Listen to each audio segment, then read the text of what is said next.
Caribbean American News Media, your Tuesday night power hour.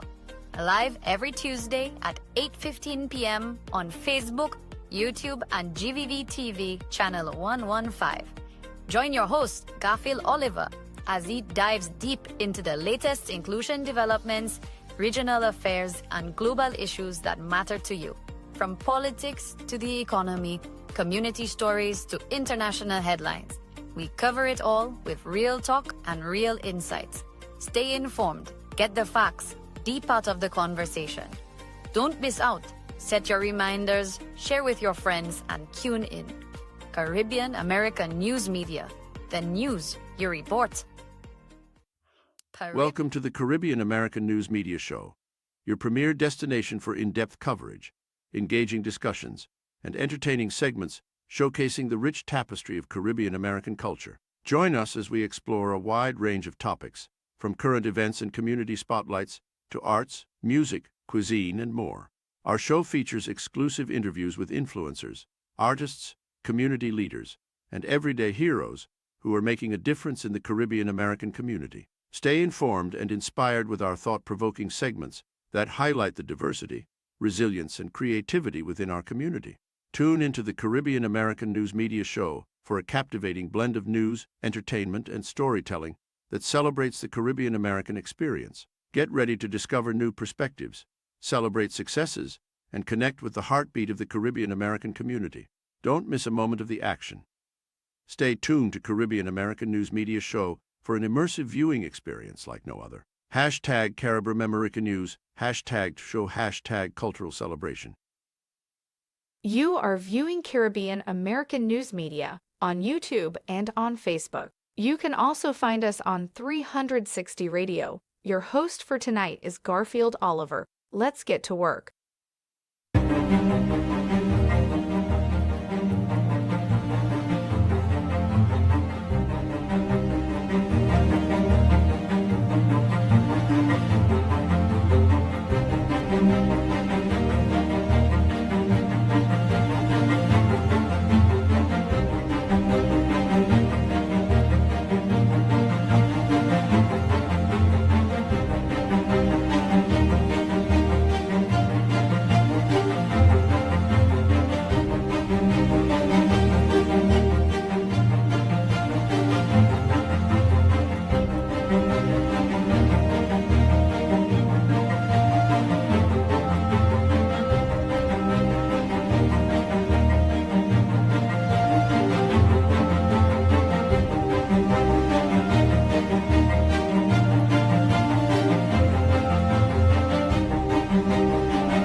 Special good night to all our viewers on Caribbean American News Media Platform. We are on the air. Greetings to every one of you, our good, valued viewers. I know that we were not here last week, and many of you trying to figure out, what's going on with this guy. the elections is done and he's all over the place, he disappears. No, I'm right here with you folks. But I want to greet everyone tonight. Greetings to every one of you. I am going to try to mention you by name if that is indeed possible tonight, of course. But I would like you to share the live and tag a friend.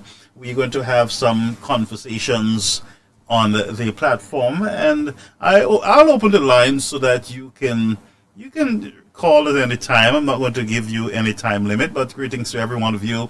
You guys, I really appreciate every one of you. You are still there. You are still, engaged as far as I'm concerned. And I'll show you some wisdom tonight out of what you are doing. I know everybody's asking, where the flabos?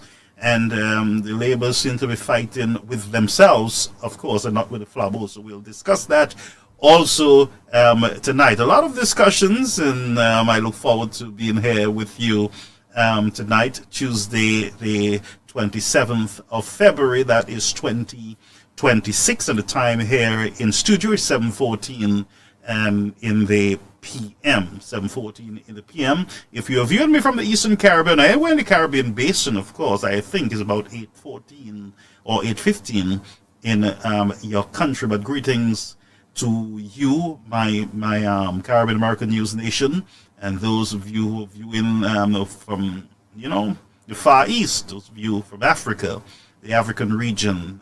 I really appreciate you guys very much. Okay, so share the live and tag a friend, and we're going to take off in grand style tonight with our program. If we run into any technical issues, we will let you know, or you will know, and we will reset. So if the program cuts off, just look out for a new feed. Go back to Caribbean American News on Facebook or YouTube, and we will be there. All right, but both of our platforms don't crash at the same time, thank God. Both don't crash at the same time. Our YouTube channel is always strong. Never had a crash over there, but we've had some fatal crash on our Facebook platform. That's technology, folks. So it will fail us at times, but we continue to press forward. So I am here. I can see. Thank God I was able to get my glasses rectified. I forgot my glasses, as you know, in Barbados, and I was using a temporary pair that I had there from previous years. I don't really throw them. I have maybe 5 or 6 of them. All of them have changed. The new one, this one, it has changed. So my vision has changed, and I try to protect my eyes with all the lights and the screens and everything that I have in front of me. I have a number of screens in front of me, of course, and so I have glasses for the blue light that protects my eyes. But this one comes with everything that I need, all the protections that I need, the UV and the glares and everything else. That's why when you look at my glasses, you can never see what I'm looking at, because that's evidence that it is it is protected. My eyes are protected, of course, and you are protected from seeing my business through my glasses. I just said all that to allow you to share the live and to tag a friend as we start the program. Let me just share with you some words of wisdom. And I like to rant before the program. I like to jump and rant and all the nice things that comes with Caribbean American News. Okay, so let me just big up our people. We're going to start with our Facebook channel, of course, and I want to wish my friend here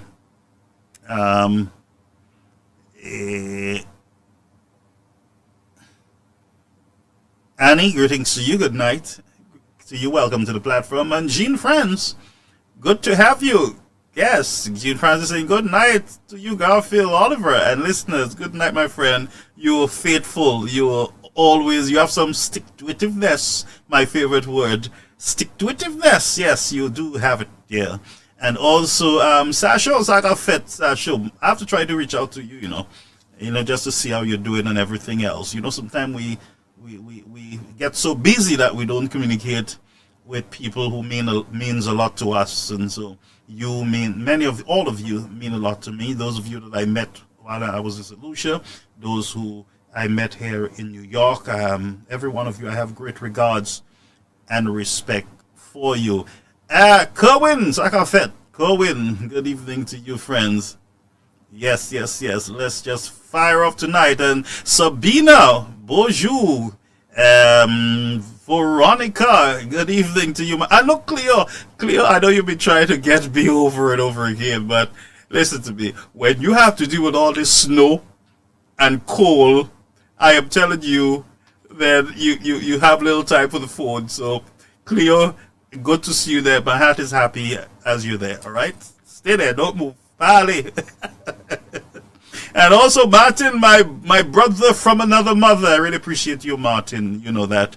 Good to see you, my brother. And my friend, Norens. Oh, my God. This sister has been supporting this platform, friends, throughout the years. And she's just going and going. And I really appreciate it.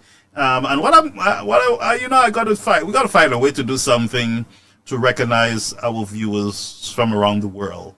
I think it is due, all right? But greetings. Let me see if I can continue. My Joseph, greetings to you. Yes. My friend Stanislas over there in Soufre. Greetings.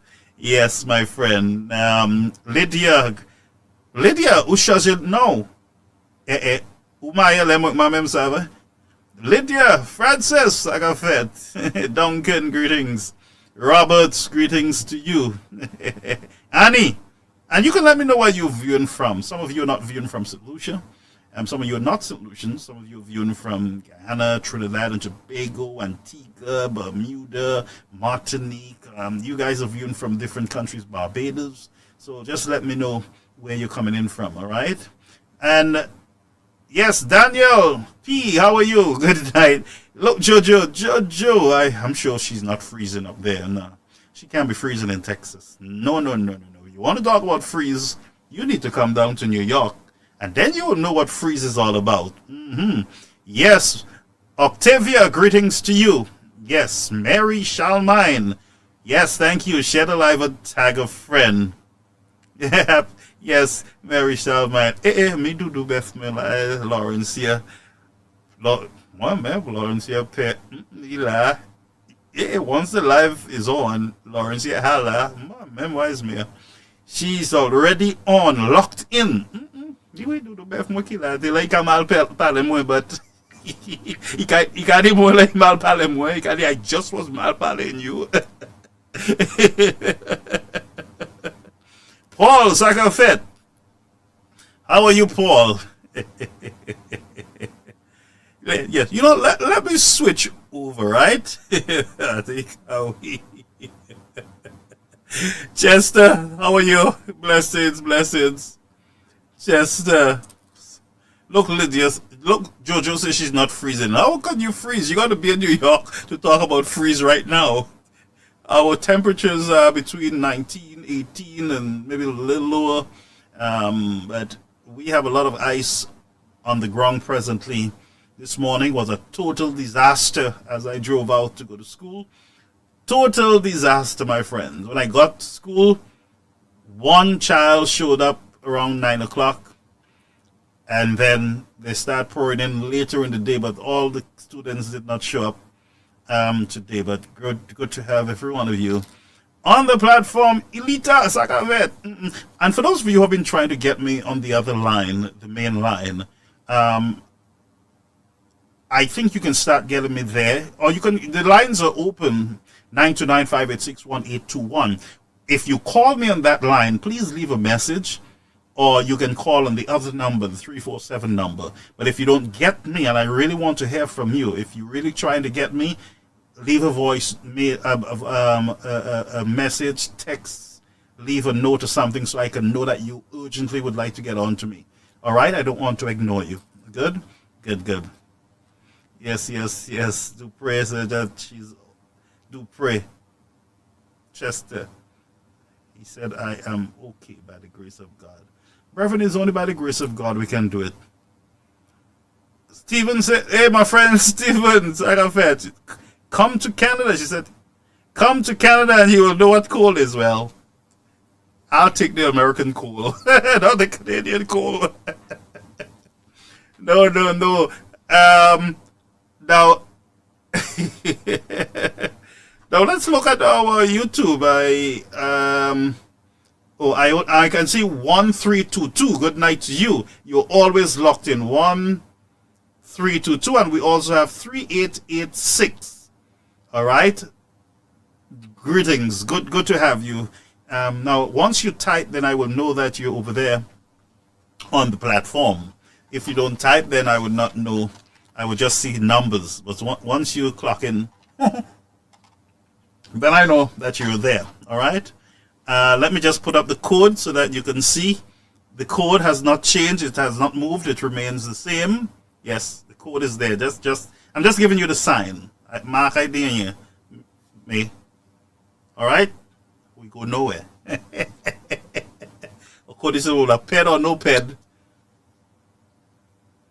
Hello. Those who understand the code understand what I'm saying. All right. Okay, so let me just share something with you. Some words of wisdom. Then I'm going to have a nice little rant with you. Albert, Zakafet, greetings, Albert. Folks, share the light. Wake up, everybody. It's time for us to get back on our feet. It's time for us to start, having some discussions. And, this is your platform. You want to share something, you have concerns. This is it. This is where you do that. So I would want you to start sending your concerns over to the 929 number. Whatever concerns, problems you're having, send it over there. We'll highlight it.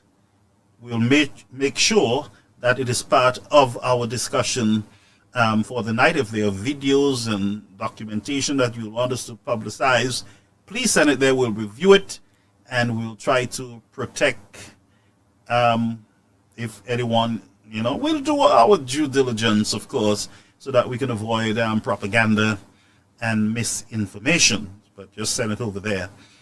Mary, how is I, Mary?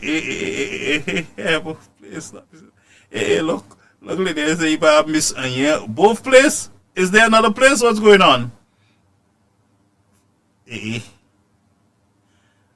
Fatty, new on the live. Where you from? Let us know where you're coming from. Big up. This is one of our newest viewers, new on the live. Let us know where you're viewing us from. So big up yourself as you come.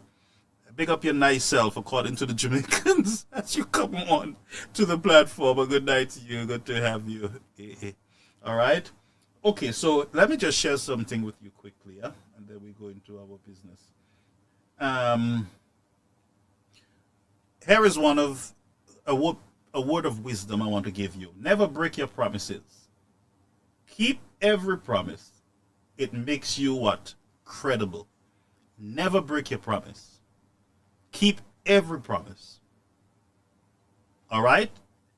It helps. It makes you a credible person. All right? So it means that don't promise what you can't deliver. And I had that problem too, where, not that you set people up, but you say, I'll do something for you, or, I'll do this, but time does not permit it.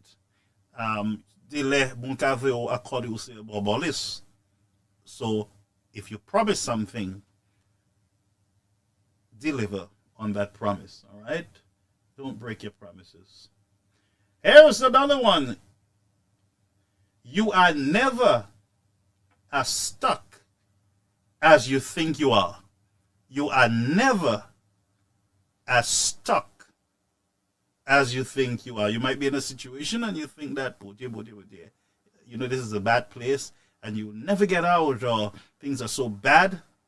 I'll tell you, you are not as stuck as you think, all right?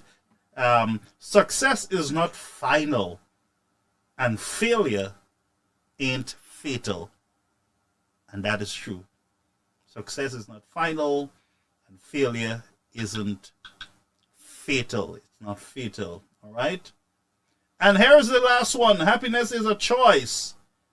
For every minute you are angry, you lose 60 seconds of your own happiness. I'm going to put this one in a post, all right? So, happiness is a choice. Yeah, it is a choice. For every minute you are angry, you lose 60 seconds of your happiness. There's people that are always vexed. They're losing so much happy time. Man, folks. Yeah, the song say, don't worry. Be happy. But again, okay, so let's get to work.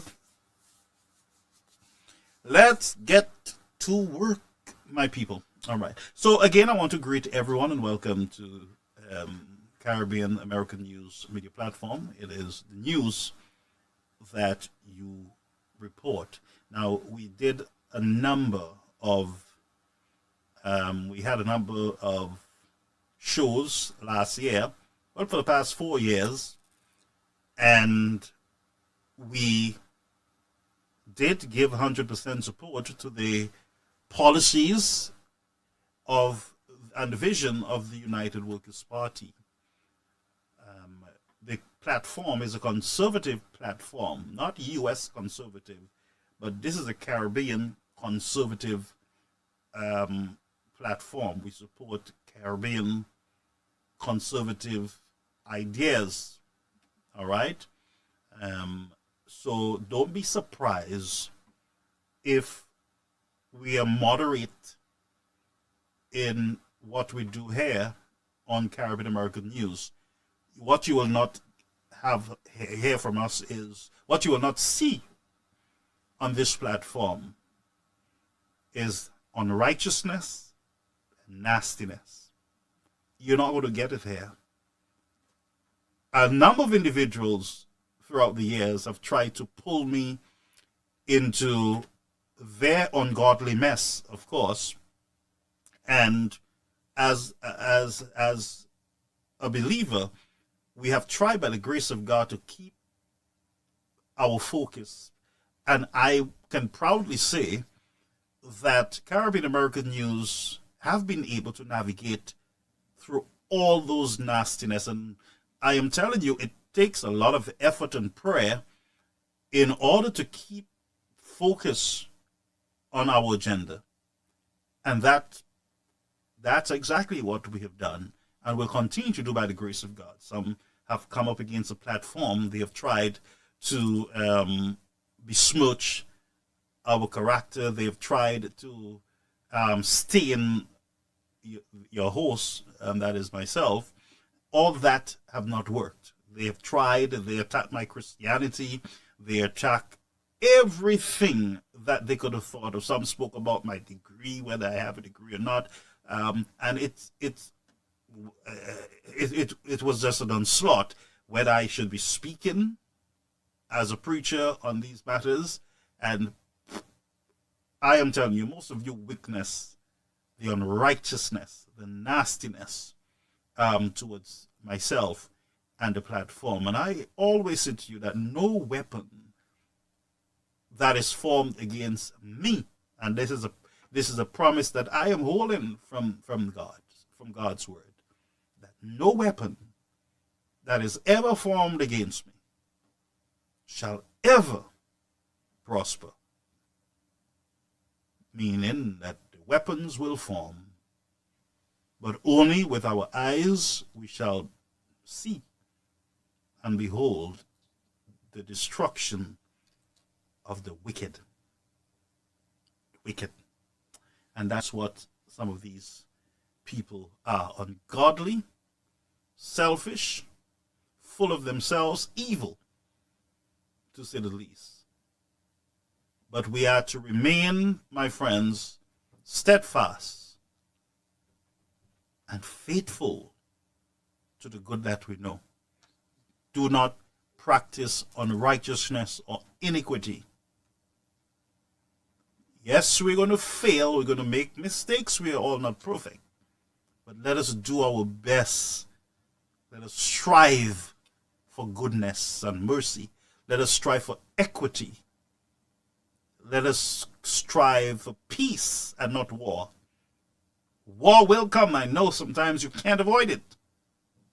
But let us strive for peace. Let us be peacemakers. The Bible says, blessed are the peacemakers. But just blessed are the peacemakers. There's a blessing that is pronounced on the peacemakers.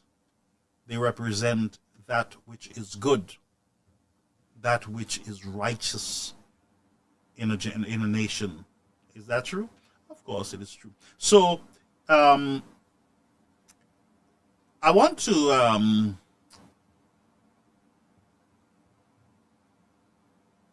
just share with you some observation. I realized that the Labour Party had an event last weekend or this weekend past while we were in the snow. They were having their conference or whatever they call it. And you would think that fresh out of elections, they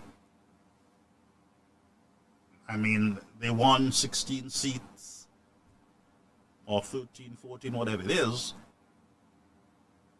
You would believe that they would be at peace with themselves.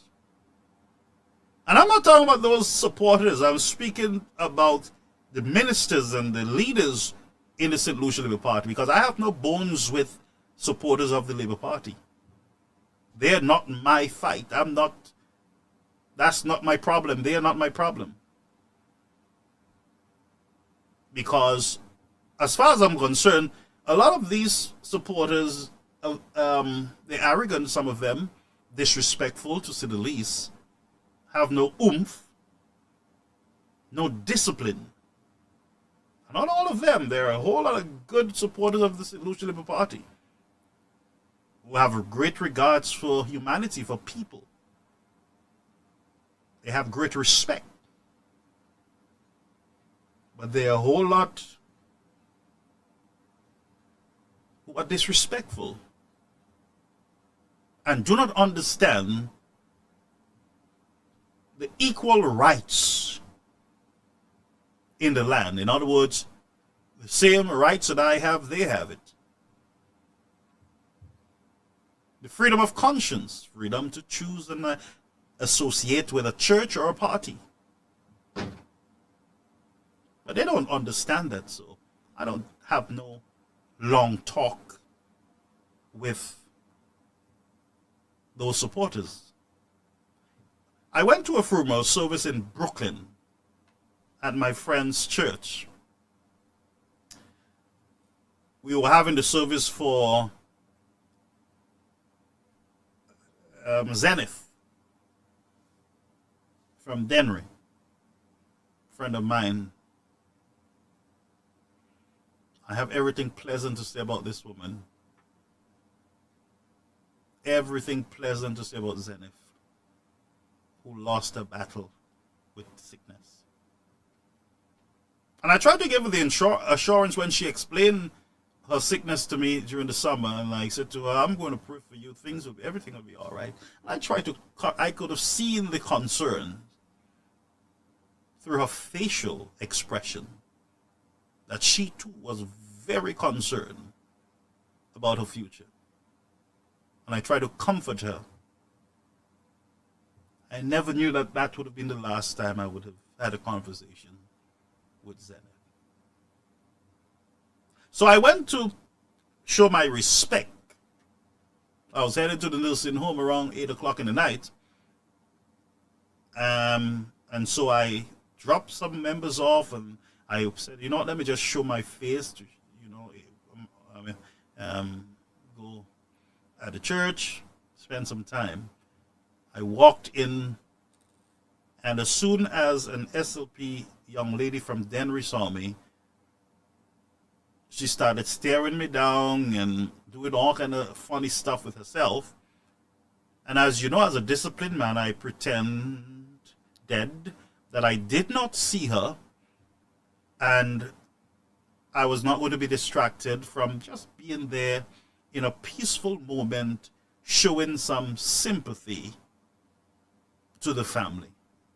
So I came in very reverent, quietly. So I saw her looking for problems. I did not. I wasn't expecting, that she would have come to me to have a conversation. I know her family from Denver. They're very peaceful people. Very disciplined family, educated. Mother have contributed a lot to the society there in Denver. And I have great respect for that family.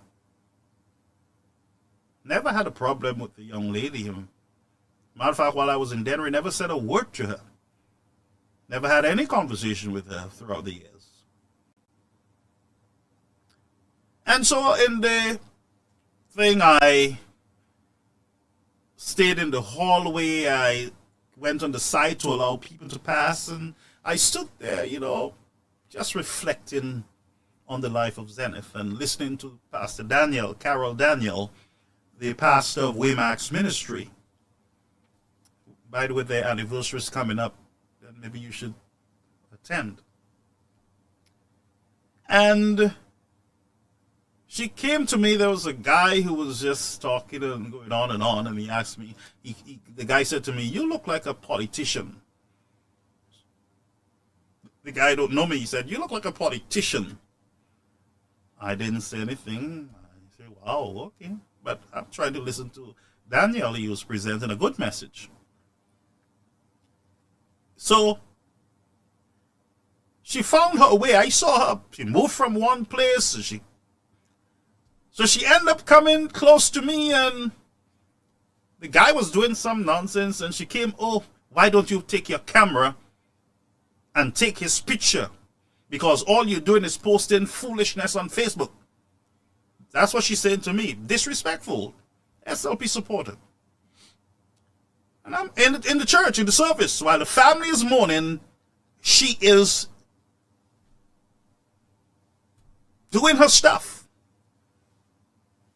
Trying to be a young lady. You would expect she would have some oomph and some manners, of course.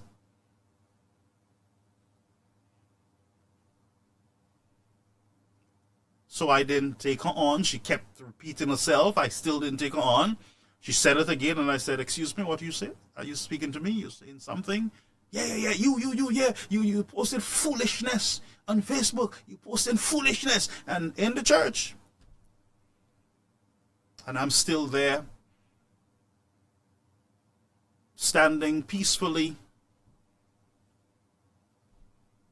And eventually, Annette, who is, of course, supporter of the Labour Party, she said, "Oh, you just erase all my stuff." Annette just jabbing. So I said, "Yeah." She said, "Yeah, keep posting it." We got to give a hug each other. And she brought some nice hot cocoa tea for me. And, it was cold, so I really enjoy the hot cocoa tea on my way out. But all I'm saying to say, friends, I don't, as a religious man, as one who loves the Lord, I don't go down to that level. When I go to an event, I am not going there to look for trouble. I always go to events either to give support or for some reason. If I'm asked to do something by the consulate or by the St. Lucia House, blah, blah, blah, I go nicely and I take care. I do whatever I promised them that I would do. And most of the time I say, just give me something. I'm not charging you all. Well, I will say it's free for the St. Lucian community. But I do not look for trouble. And the majority of times, every time I attend an event in the St. Lucian community, it's always been pleasant. Except for this person. As a young woman who should understand the freedoms that she have and the ones that I have are the same. And so I exercise my freedom to remain silent. I had no cameras. My phone was not even in my hands. I don't think so. But I think she was very disrespectful. And I'm calling on all people to respect the house of the Lord and to respect humans on a whole. The elections are over. The people have spoken. Whether they are real people, ghosts, or no ghosts, the people have spoken. And a government has been elected. There is no need for the supporters of the Labour Party to be insulting, trying to intimidate, or disrespecting anyone at this time. The country does not belong to you. It belongs to all people, whether your government or your party is in governance or not. It is sons and daughters of St. Lucia. And so I'm seeing a trend going around the place where you cannot criticize or question the administration because a whoosh is in power. And I think that is going to be a very nasty mistake if not corrected by the leaders of the party. But you would think that the leaders of the party would encourage their supporters to step up and to move on. I do not have the clip. The Prime Minister said, oh yeah, let's come together and work together. The elections is done. I want to work with everybody and everything, and we should not be. But then on Sunday, the campaign started all over again. Now the United Workers' Party, they're not out there as yet. They are allowing this government to lead the country. The United Workers' Party is not out there digging holes for this government.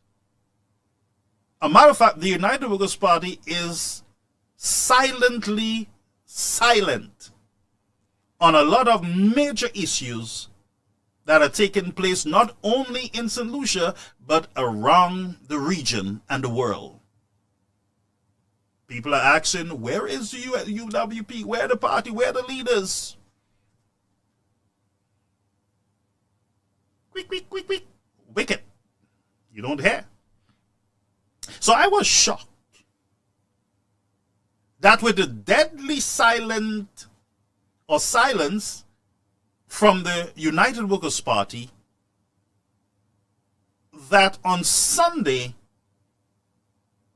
the SLP goes back into campaign mood after almost a month of victory.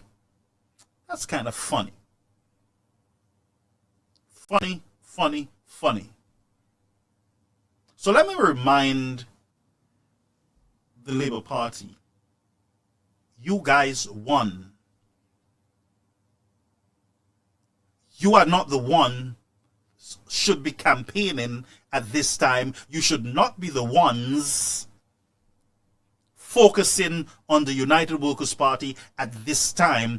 You have a lot of major issues in the present and in the future that got to be dealt with. But oh no, you are distracted by the silence of the United Workers' Party. You are being tormented by the silence of the United Workers' Party. That you yourself are hearing things from the United Workers' Party that has just gone silent for now. So, and I'll tell you why I'm supporting the party's position right now, the United Workers' Party position. The United Workers' Party, before we go there, let's listen to this. So do not put your boots away. The United Workers' Party, they've not gone away. They are still there from the day after election, posting and saying things and stating things, because they do not know how to go away. So do not put your boots away.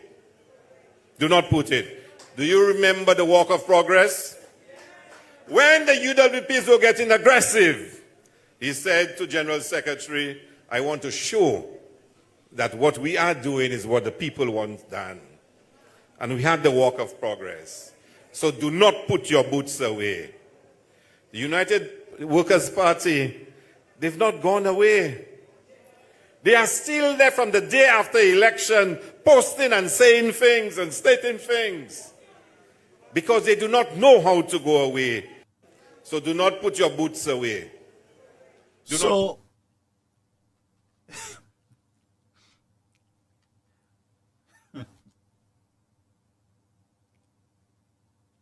So the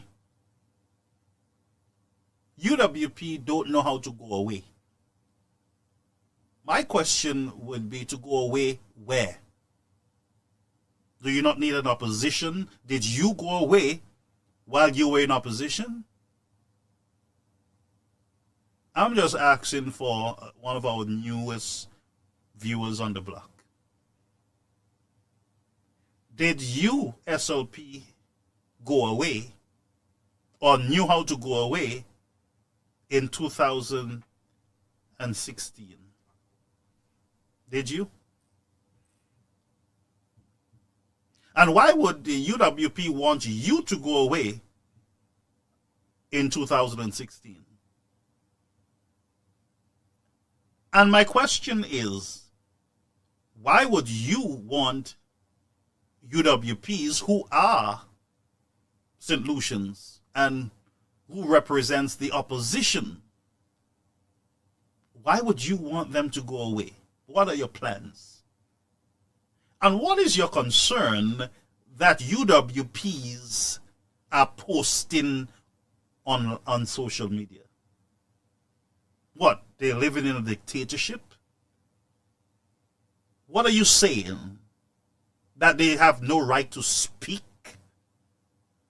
After 32,000 plus people voted for them, they have no right in the country anymore.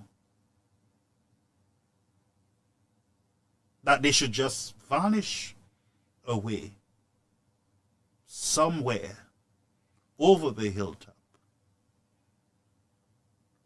What is your concern, SLP? What is your concern? You won.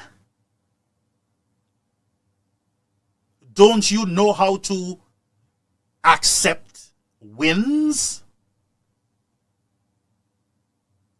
Don't you know when you win how to accept the fact that you won and then govern the nation? Instead of you guys saying to us or explaining to us what is the MOU that you signed with the United States,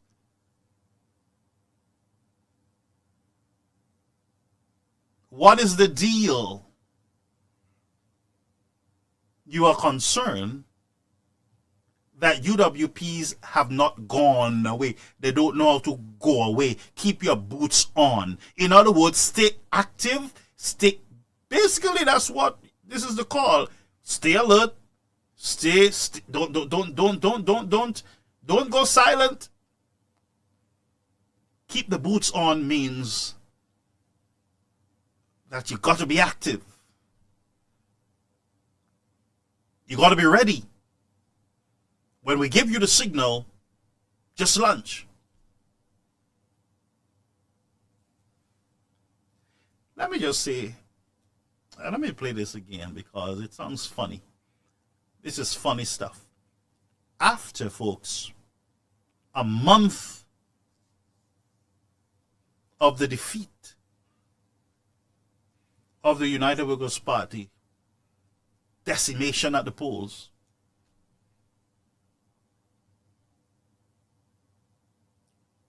They won. And they're saying, UWP don't know how to leave. Go away. You know when you say shoe fly, don't bother me? Man, you not friends again?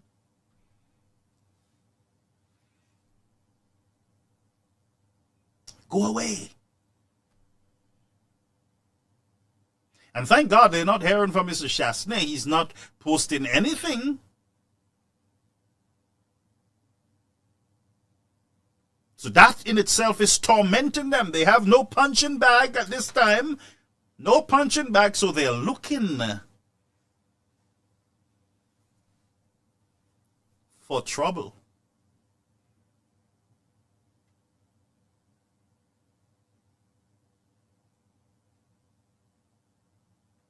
No more punching bag, no more blames. There's nothing in the country that can be blamed on Alan Chasney at this time under UWP. They can't say the former administration. They are the former and the present administration. So all hell that break loose is them. So their concern, their problem, the visa issues and all the MOUs and the deportees that they have already agreed in principle on to accept in the country. All that is them. All that is them.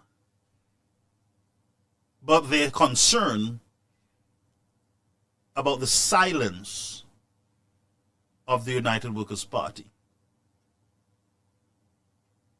And listen to the concern. Listen again. So do not put your boots away. The United Workers' Party, they've not gone away. They are still there from the day after election, posting and saying things and stating things. Because they do not know how to go away. So do not put your boots away. Do not put it. Do you remember the Walk of Progress? When the UWPs were getting aggressive, he said to General Secretary, I want to show that what we are doing... So, UWPs, listen, the UWPs, he said, was getting what? Aggressive, so we wanted to show them.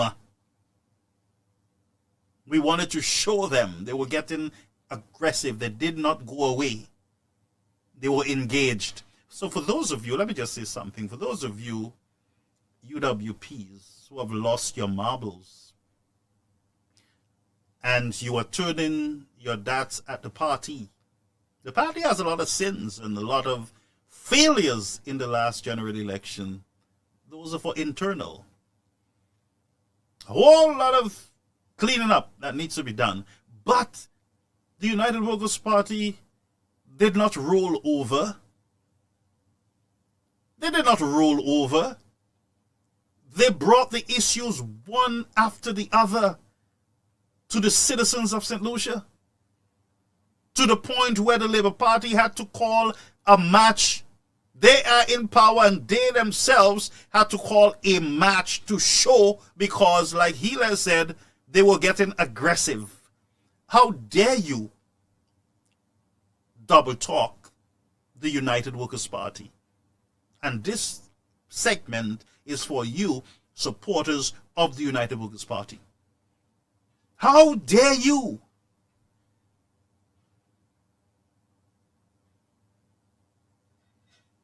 How dare you? The message were out there loud and clear.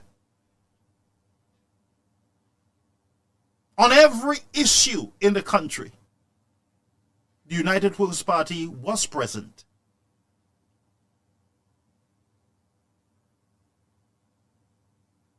Whether it's CIP or no P's at all, transportation, roads, gas, the bullying by government ministers,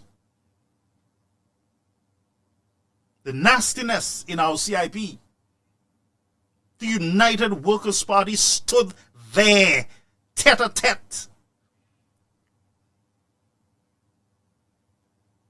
with the government. They were a voice for the people. When vendors were being harassed and insulted, the United Workers' Party stood their ground. We were winning and we were losing in courts. Don't forget that.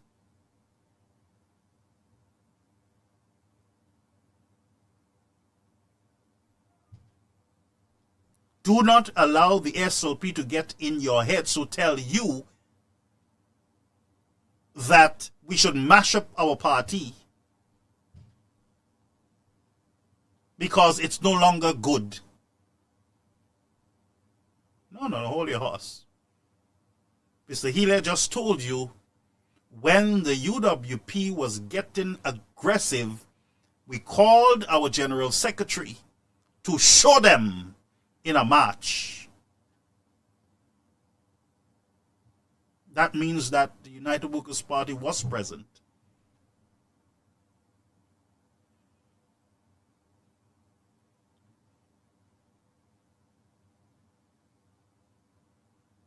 Don't you ever forget that 32,000 people or more stood tall with the United Workers' Party in the last general elections.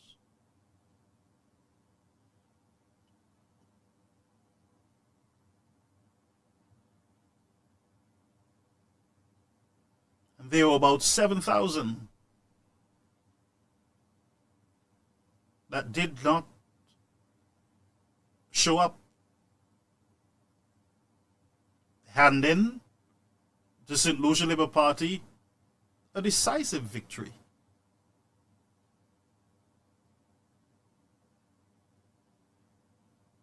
So here is where I support the be silent, the whisper is heard, and the whisper is being heard by Mr. Healy and Mr. Pear. They're hearing UWP voices.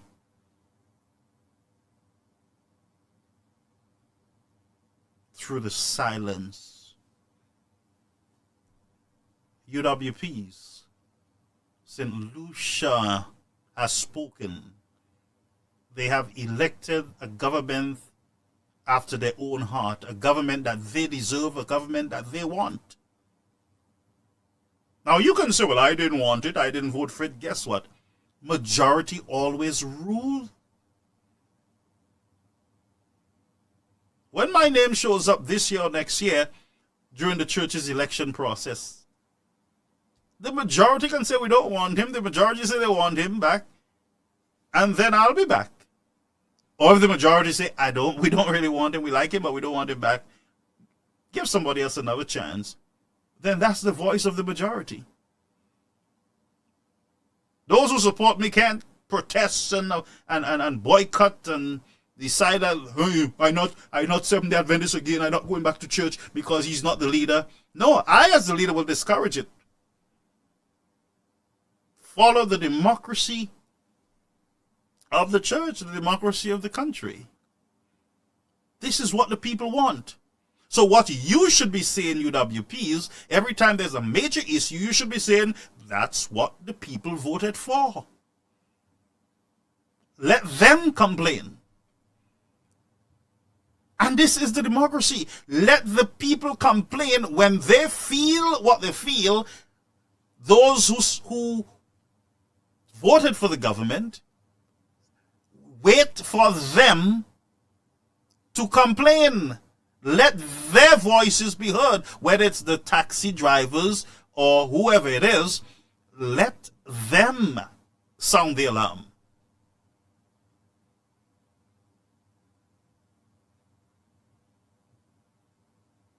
No need to fuss. We are sure that the country does not belong to the SLP. But the majority says to you, we want what is happening here. This is what we want. We want the SLP. So my advice to you, the United Workers' Party, is to leave the people alone with their party. That's what they want. when foods are being delivered in a old van to patients where dust can fly into the foods or on the plate or on the cover and everything else, that's what we voted for. That's what we voted for. When Uber comes in to the country and there is no proper engagement, taxi drivers, watch your bread, but that is exactly what the people voted for. When there is no water in the pipes, that's what we want. The Labour Party will fix it. When deportees from other countries are brought into your country, that's what we, not me, of course, but that's what the majority voted for, friends. What you can do, those of you who didn't vote, is to bang your waist and get on your knees and pray. Just like the children of Israel, go put blood on your doorposts. Because whether you voted or not, whole call pack I bought too, because when the rain comes, it comes on everybody. Is that true?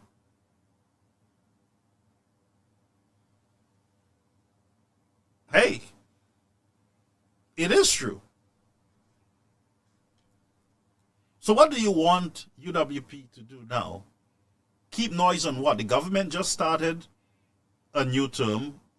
Watch and see. Let's watch and hope that them fellas do much better than last year. Watch. That's all we can do. We're going to fight and cuss, get vexed with SLPs? No. If you love your country enough, you would just embrace the democracy and freedoms in the country. When an SLP supporter insults you and trying to embarrass you every time they see you, they're doing something. Hey, duh.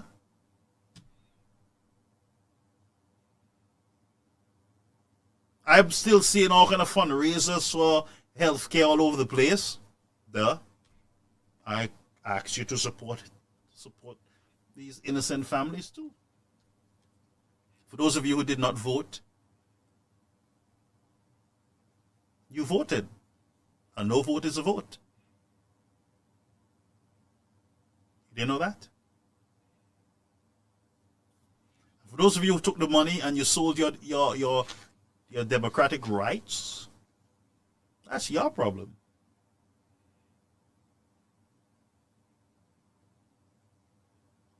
So don't ask for Alan Chastney and where them fellas. I want them. I'm not hearing from them fellas. What you want the fellas to say? You punish the fellas. You told them we don't want your deal. We don't want that. We want what the SLP is offering. Therefore, yellow is only the code of the United Workers' Party for now. And the mood is dread red. That's what the mood is. The people choose the mood, not the code. The code.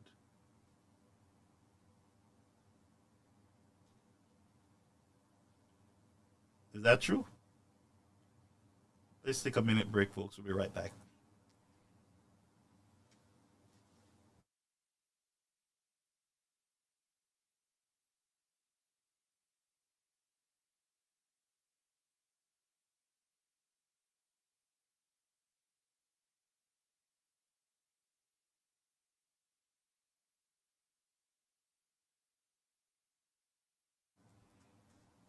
All right, and we are back.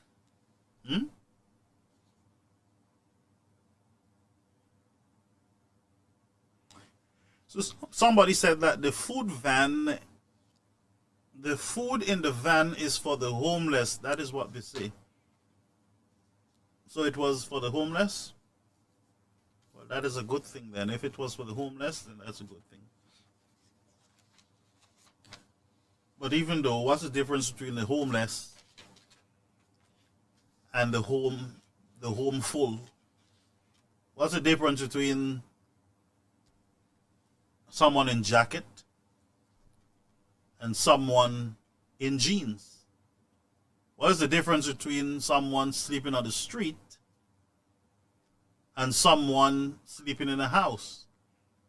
I think when you're dealing with food, no matter who you're serving food to, it must be managed, it must be dealt with in a certain way. If you're supplying food for the homeless, that food, it doesn't mean you don't have to wash your hands. You don't have to ensure that the food is well seasoned, that it is fresh, that it's warm, that it is not spoiled food. You got to make sure that you're doing something good, so maybe it should have been in a box or, some other container, but not just sitting there on the basement or the frame or the body, the inside of the vehicle, of course. So, I don't know. I will look at some of your concerns, but that is what I wanted to say to the Labour Party. Lead the country.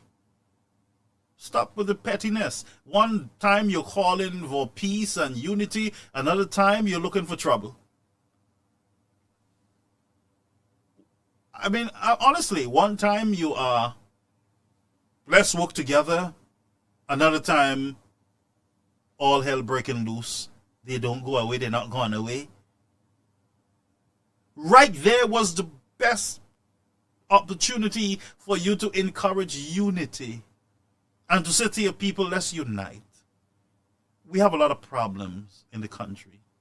Let's come together and let's try to work it out. But you setting a tone there, and when the UW people eventually decide to take you up on that deal, then it is the UWPs who are not good. UWPs are peaceful now. They're calm. Do you hear anybody online jumping and getting on and everything else? No. And I said it. I said once a government is elected, then we got to join in bringing people together. We said that. But the tone that we're getting there is saying to UWPs to get your boots on too. Put on your wristband. Get your yellow out. Because them fellas ain't ready for your silence. But I'm asking to remain silent. Why? There's a number of issues, friends, that are coming down the pipeline that are going to affect you, the citizens of the country. And no amount of sweet talk is going to fix it. I am going to give you my opinion on the MOU. I do not believe that St. Lucia or any country in the region should have agreed in principle or off of principle on bringing anyone in the country from the United States who are not citizens of the country, who have no ties to the country. That is a bad move. That is weak leadership in our region, period. And it seems like it wasn't a back to front. People are just doing things back to front, You accept the deal, announce that you accept the MOU, you have agreed to the framework, and then you are meeting after to put out a joint statement.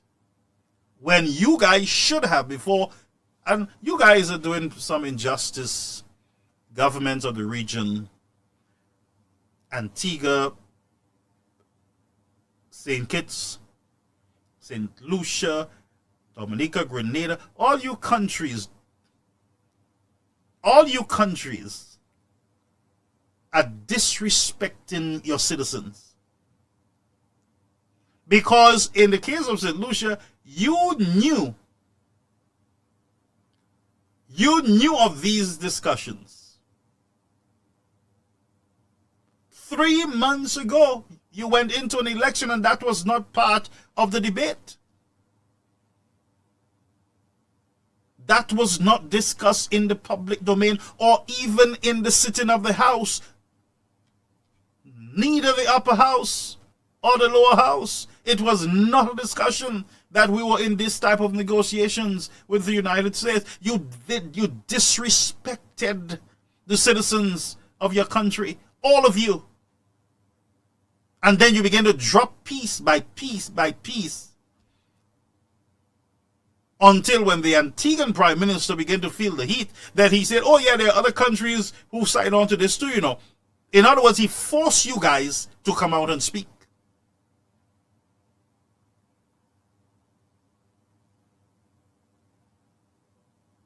He forced you guys to come out and speak. So the question would be, what else? What else? Antigua decide, look, we're going to get rid of the Cuban doctors. Barbados' health system is on the brink.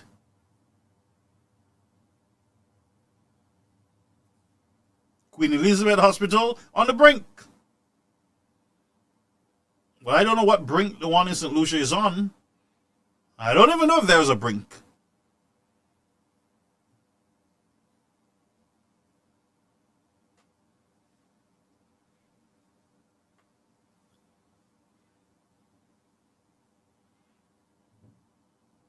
Disrespect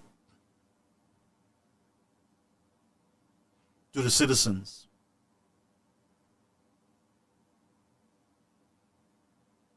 And I want us to agree, though, because I know that there are some SOPs that are viewing the platform. And it's okay. But can you not agree that this makes a lot of sense? And what I want you to do is to switch the switch. Flip the switch. I want you to put the United Workers' Party in office right now. As we speak, the United Workers' Party is the government. And this was happening. What would you have said? I know. Get your boots ready. They're selling our country. They're bringing in foreigners that we don't know.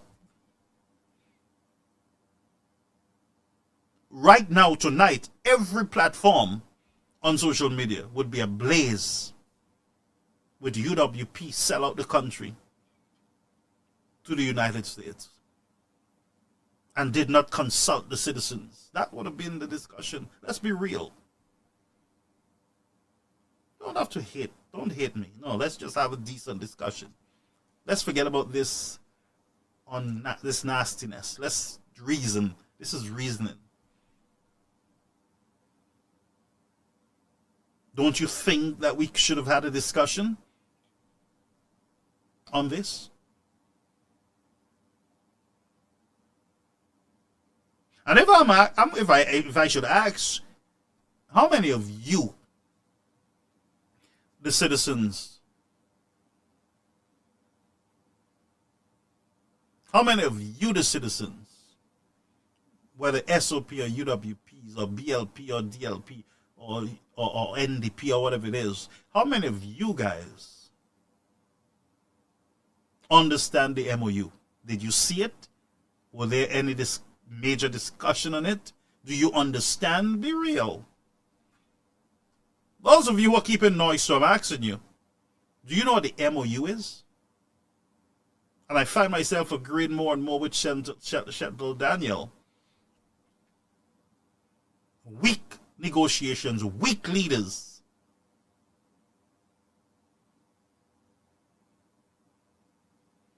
The best way to deal with a bully is for everybody around the bully to unite against the bully. And even though the bully will give you pluck, in it, you're taking your chances. You're saying to the bully, And everybody around you saying, Don't mind the bully, flex, and then the bully go back and say, okay, something else. But once the bully opens his mouth, and before the bully closes the mouth, you already nodding, you're agreed with everything, then that bully knows that you're weak.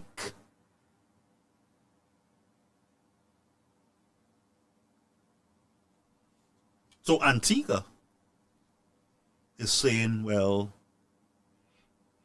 we're not going to accept Haitians. Chairman, we're not going to accept Haitians. Haitians are the ones that need bailing out. If you want to accept refugees, Antigua, Dominica, Haitians need a bailout right now. There are Haitians that will be happy to move directly from Haiti into your country. What is the deal with the United States? And I suspect the deal is, at our immigration courts, we are going to give our deportees, the people that we're going to deport, we're going to give them options. Especially those who are refugees who would not want to go back to their original country of birth or of citizenship. Here's what we're going to do. We're going to give them the option to go somewhere else. And here comes a slick idea. Those countries that we have issues with CIP and overstay and taking all our housing vouchers and our food stamps, let's target them. Let's say to them that we're going to suspend their visas and watch them scream. They will come to the table. But when they come to the table to discuss, we are putting this on the table, that they must accept deportees, people that we want out of our country, bad people. We're going to ensure, because really and truly, the United States right now sees all undocumented people as bad people who came into the country, took advantage of their system, and they want them out. That's the reality. You can say all what you want to say. That some of these people are not criminals, and they're good people, and they pay their rent, and they go to work, and they pay taxes. The United States don't care a hoot about how good you are paying your rent and your taxes. They look at you right now as I speak as their problem that they want to send back to your country or to somebody else's country, so they can no longer be our problem. That's basically what is happening. So the United States skillfully brought all Caribbean leaders to their knees by threatening the visa restriction.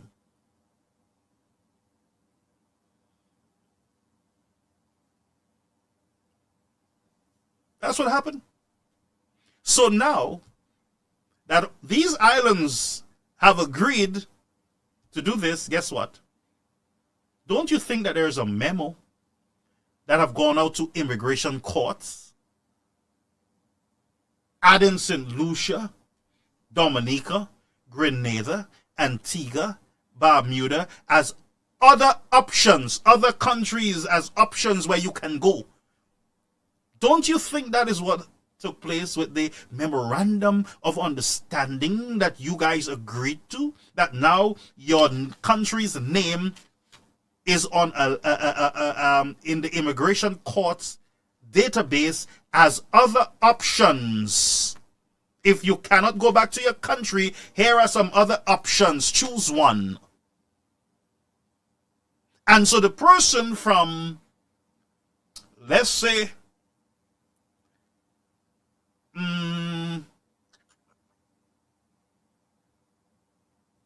Cuba, or let's say a country in Africa decides, I can't go back to my country. They will kill me. I can't go back there. Things are not nice. Oh, I can't go. America's going to say, okay. The court is going to say, look, choose one of these countries, St. Lucia, Dominica, or Grenada. And I'm sure someone will say, well, St. Lucia have nice beaches and there's so much we can do there and blah, blah, blah, blah, blah. And they'll say, St. Lucia is my option, eh? You know where you're going? Straight to St. Lucia. That's the agreement, you know. In a nutshell, or in a bombshell, that's the agreement that your governments went into with the United States, you know.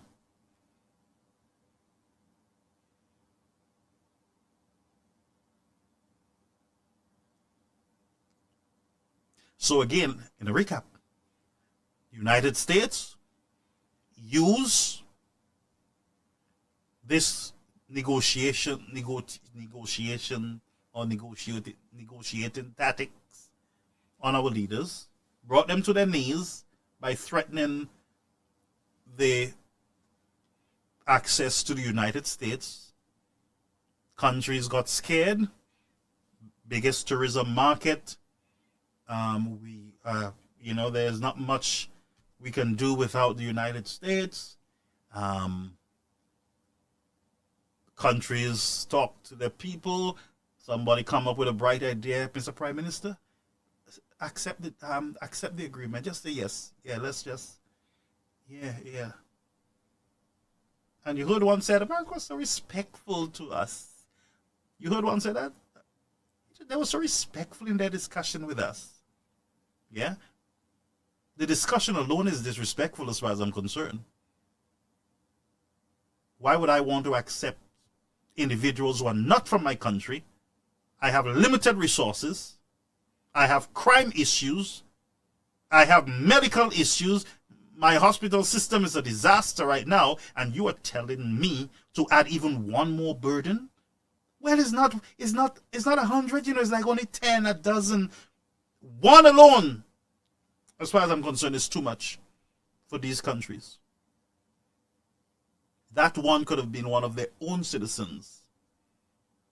And none of these countries are rejecting their own citizens, you know. St. Lucia Prime Minister is accepting the deportees from the United States, his people. He's not rejecting them, he's welcoming them home. I know that. Same with all the other countries. They're not rejecting their people. But the United States brought these leaders to their knees, threatening. Because look at the guys, look at the sequence, look at the genesis of this. Put it in chronological order. Then you would realize that they did play us in the region, not a little, bigly. Right now. And I wish someone can prove me wrong. I am almost sure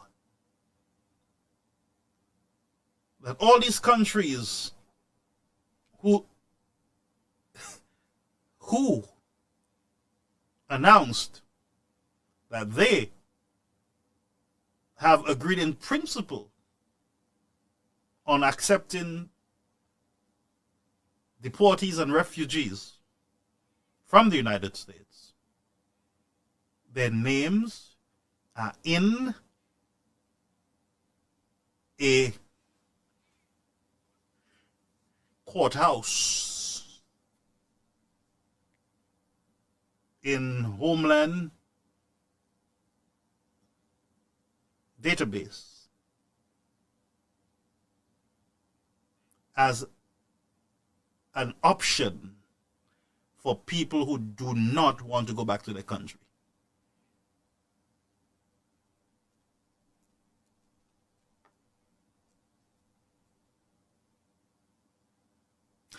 So the Prime Minister said, "Oh no, we don't have to accept anyone, and we don't have to.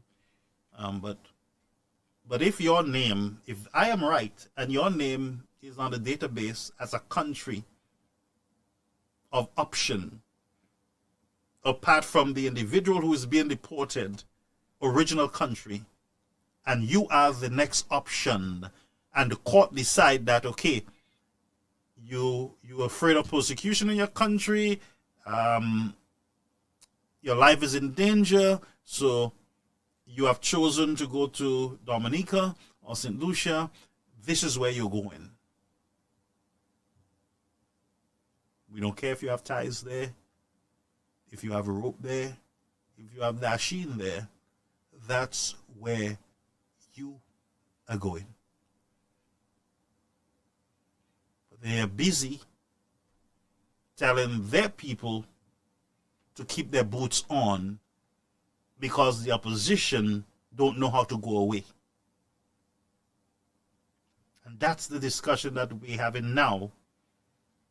Instead of coming clean and clear with the citizens of the country.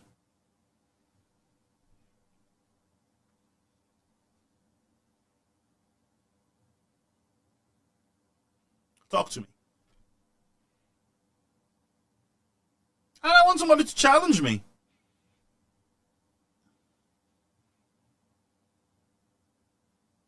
I want somebody to challenge me on this so that I can get it right.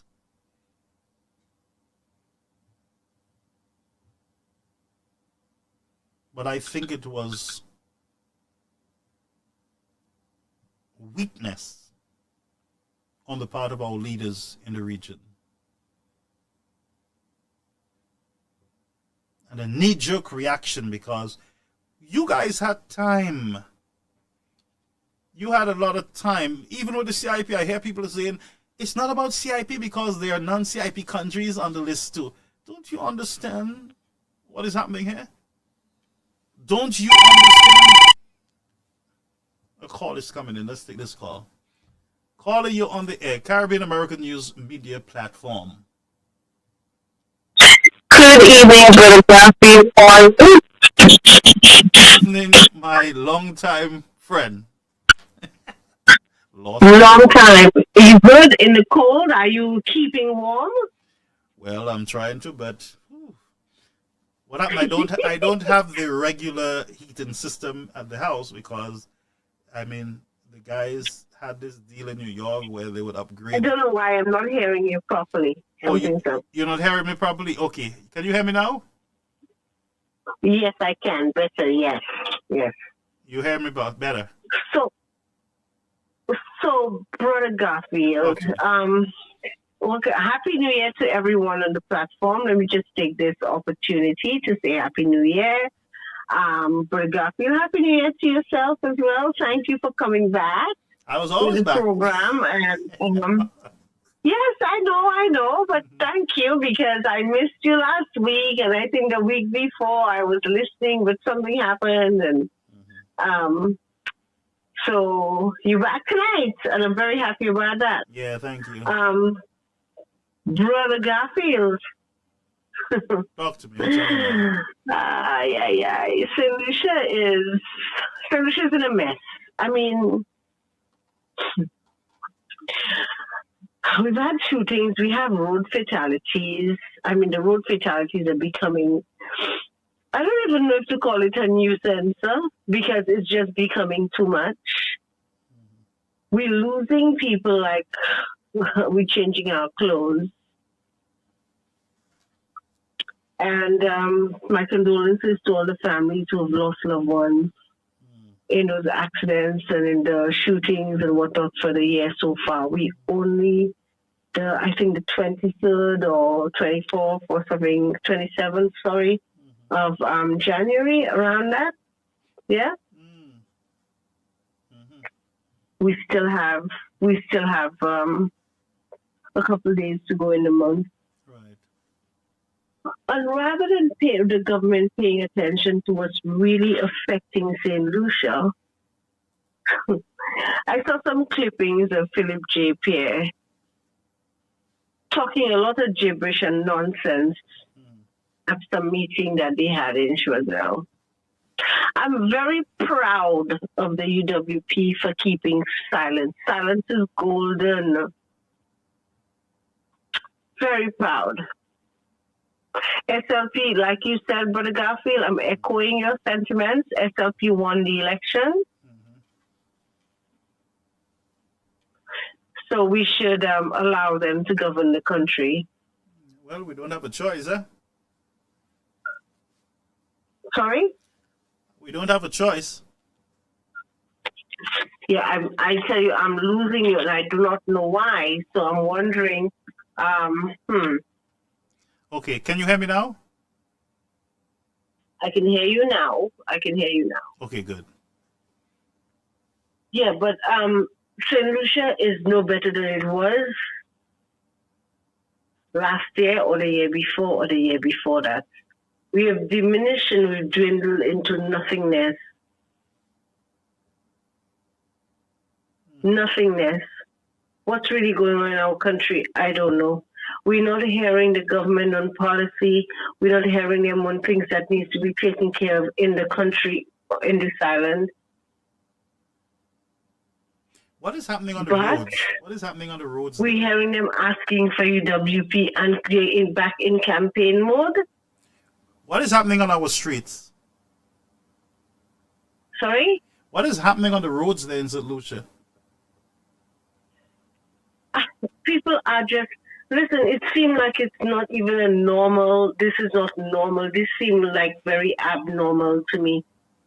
People are having, let me tell you, tragic accidents are happening in St. Lucia, like we're changing our clothes on a daily basis. We have hardly policemen. I'm seeing the police bikes because Philip JP boasted that he gave them vehicles and bikes and water and jets and water skis. Sorry, he said water skis. Water skis and all of that. However, I'm seeing police ticketing people, but their presence is not felt on the roadways. I don't know if people are driving drunk, if they high on marijuana, because boy, they remember they decriminalized an ounce of marijuana, and what's going on if people are driving without license, if people have never learned to drive and they were issued license. I have no idea what's going on, but there's a lot of stuff going on out there, and very little attention has been paid to it. Someone is saying that there are 25 car accidents last week. 25. I don't know how many, but it doesn't surprise me. A mother and a child got picked up by a car.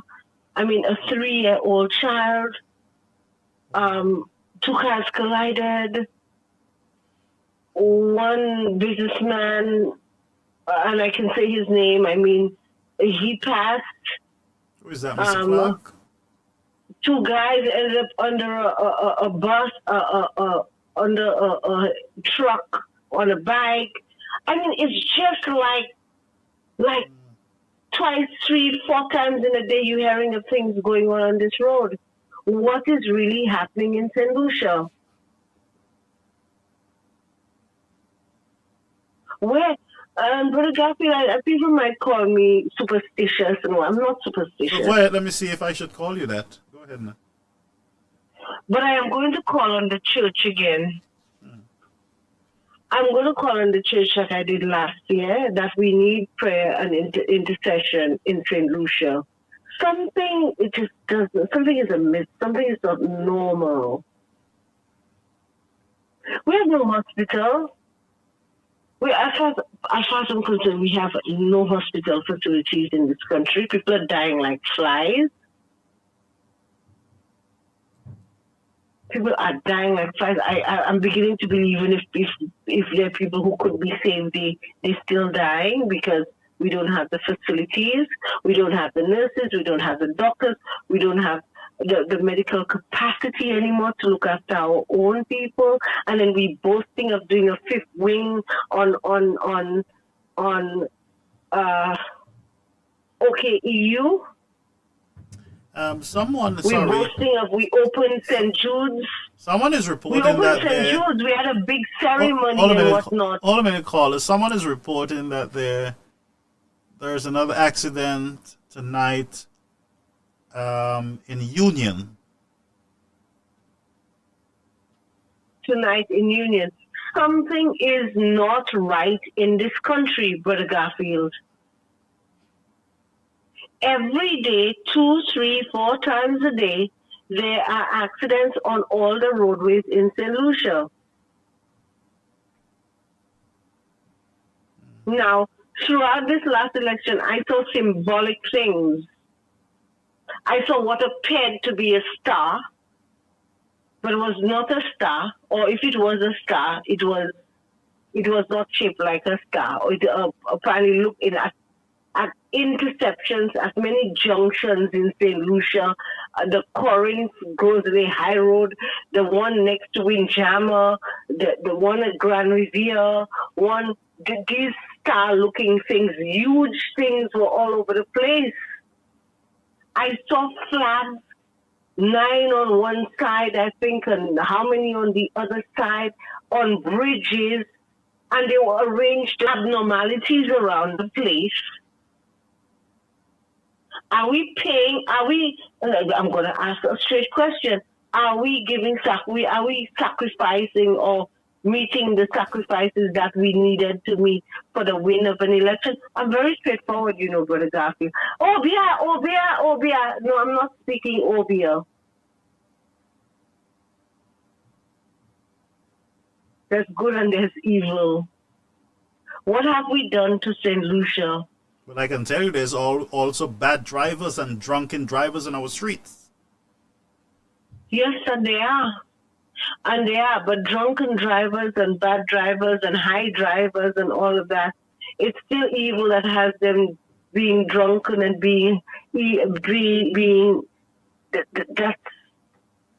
all of that is part of it. Yeah, because I think there's a lot of reckless drivers on the road. I drove in St. Lucia in December, and I saw some overtaken with vans that are loaded with passengers. I saw some very dangerous driving in that country. I also saw individuals who appear to have been drunk, and also I saw lack of police patrols, especially on weekends, in some of these rural areas in the country where there's a lot of activities on the roads. By after 10, 9 o'clock, it seems like all the police officers are signed out. They're gone in to the police stations and they're not out there.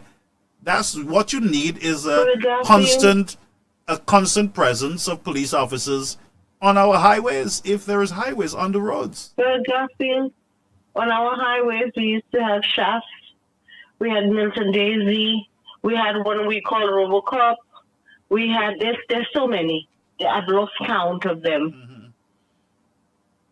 I've lost count of them. There were so many on big bikes going up and down this highway that when we were driving and we saw one of them, if you were thinking of doing something reckless or something, if you're speeding, you would automatically, you just have to slow down and put yourself together. Yeah, but a lot of reckless drivers, I'm not surprised. I am seeing cops on motorbikes, and this is the truth, cops on motorbikes escorting black cars constantly. Oh, they provided national security to our ministers? But they're not on the road like Shaft and Robocop and Milton Daisy and the likes were on the road doing their job as they were supposed to be doing, to ensure that they have a presence on the road and that people, if they thought of doing anything, would think twice, would stop. It does make a difference. They can come up with all the excuses that they want in the world, Brother Garfield. There was a time when traffic was controlled properly in St. Lucia, and we had very little road accidents. We'd have them at 2 and 3 o'clock in the morning after the guys go out drinking and they're driving home and they're drunk and whatever. You would have those fatalities, yes, but not in the middle of the high day. I agree with the Prime Minister Not to on a the certain extent. busy road. The type of speed that those guys are driving in that country, friend, it's dangerous. You can never survive some of these accidents with the type of speed that the drivers are driving in that country. And that's a fact. That's real. You would agree with me, right? I saw the car that hit the lady and her 3-year-old son on the Corinth Road. And if you saw that vehicle, you would think that it hit another piece of metal and not flesh. Right, because of the speed. The speed at which this driver must have been going. That's insanity. And a lot of these drivers, man, somebody was asking sometime today, I think, or yesterday, about license plates that was being given under the table to individuals, and all that too affects our the safety on the road. You know, when you give someone a license who don't deserve it, I mean, this is what you're going to have. But driving and the culprits are known. As far as I've heard, it's been rumored, it's alleged that the culprits who did this are known to the authorities, and they're still walking around. Yeah, you see, that's what I'm saying. That's why I don't believe that it's any obia and all these things. I believe it's the people obiaing themselves by drinking. No, I'm not saying obia. Remember, I said I'm not talking obia. No, I know. A lot of people, but a lot of people are suspicious as to why all these major accidents. And I would tell you is individuals who are on the roads who should not be on our roads. There is supernatural stuff going on. We know it. I know it exists. I am very much aware of that. It exists. I've dealt with it over and over before. Exactly.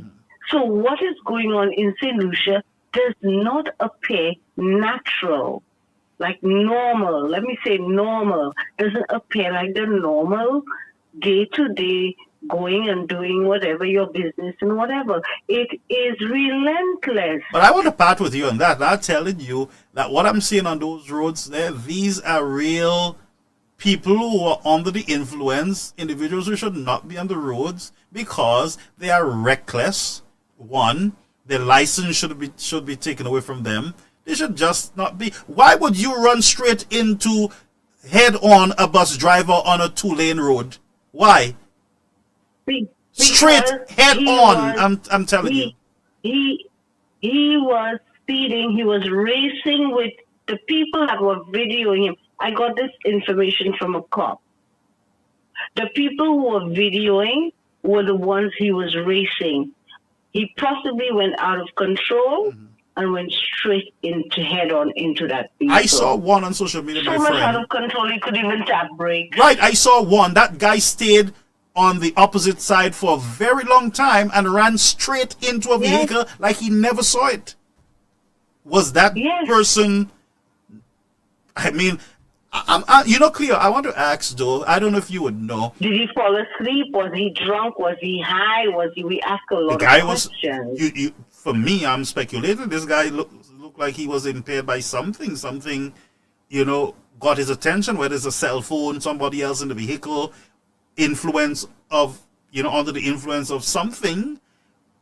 I mean, just looking at the video, may I ask you, Cleo, do you guys have breathalyzer and that type of technology in the police force there in St. Lucia? Do you have the ability to, on the spot, check a driver to see whether he's drunk so that, that can stand in the court? You can't just go to court and say he was drunk unless you can prove that he was drunk. You have the evidence that he was drunk.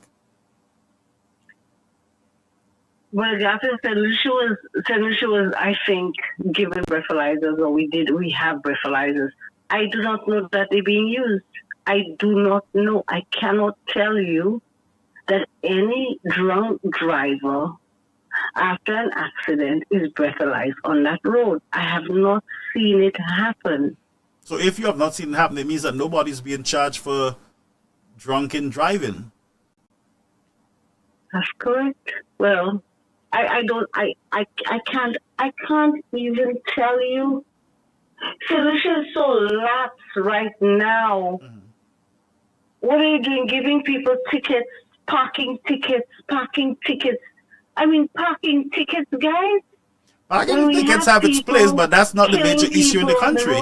Right, a parking ticket is one part of law enforcement, but I think the bigger enforcement that is needed is the patrolling of our highways and to ensure that bad drivers are removed from our roads by a system where you can either suspend their license or suspend their registration or something.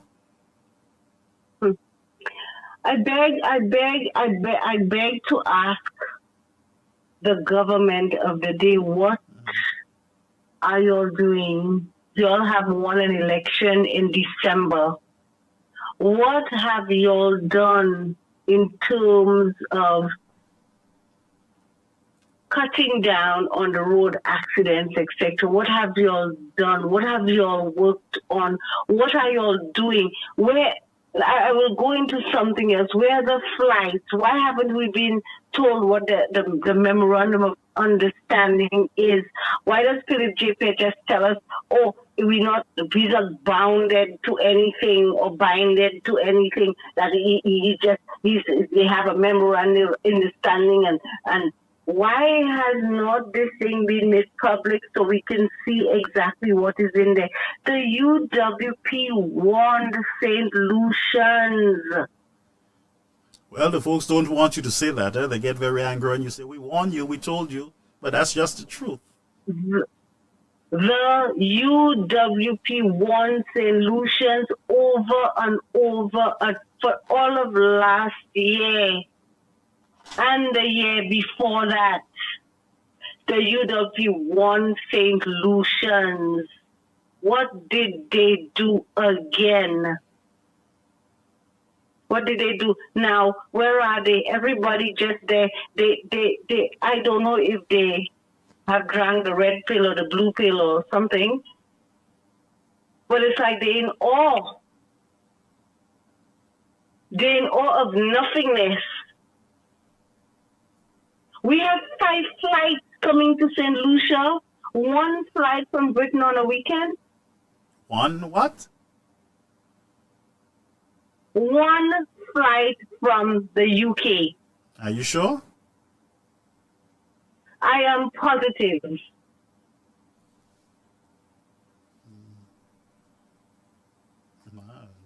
Explain how we went from 20-something flights after COVID to 5 flights, Minister of Tourism, and for Philip J. Pierre to make the statement that St. Lucia has won the best honeymoon destination for 17 years, 17 consecutive years, and go on to say something about, I don't know, something about maybe thanking or whatever or whatever he said. Has Hilaire been the tourism minister for 17 consecutive years? Didn't Hilaire come and find this? Yeah, I mean. But we went from 20 to 24 flights to 5 flights. I got to check that out, though. You need to check it for yourself. Go on and check it out. Check it out. Jonora Airport, the staff, some of them have been sent home. People are not talking about this. They're on rotation. The hotels have people on rotation to this current day. We are in January.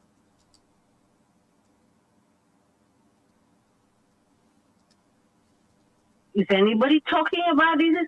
Vendors, what y'all selling and to who? Taxi drivers, who are y'all transporting around the place? Who are you moving from? I'm asking the questions and they put on questions. And if I'm telling like somebody from St. Lucia who's on the ground, call and say that, oh, you know, she's misled or she's telling lies. Say it boldly, say I'm lying. Because I don't have time to cover up lies. It is time, St. Lucians, early in, you'll have an administration that we had there for the 4 years. They called a snap election, knowing fully well that all of this that's unfolding with the U.S. would be unfolding right now. They called a snap election, knowing fully well that all of this information would have come out. Allegedly, we have about, what, $6 billion out there in passport sales? Where is that money? I have not stopped asking and I will never stop asking. Where is the passport money? Why are our roads in that state? Why do people not have water in their pipes for months, weeks on end, months? Why? We are in 2026. It feels like we're back in the 1980s or 70s.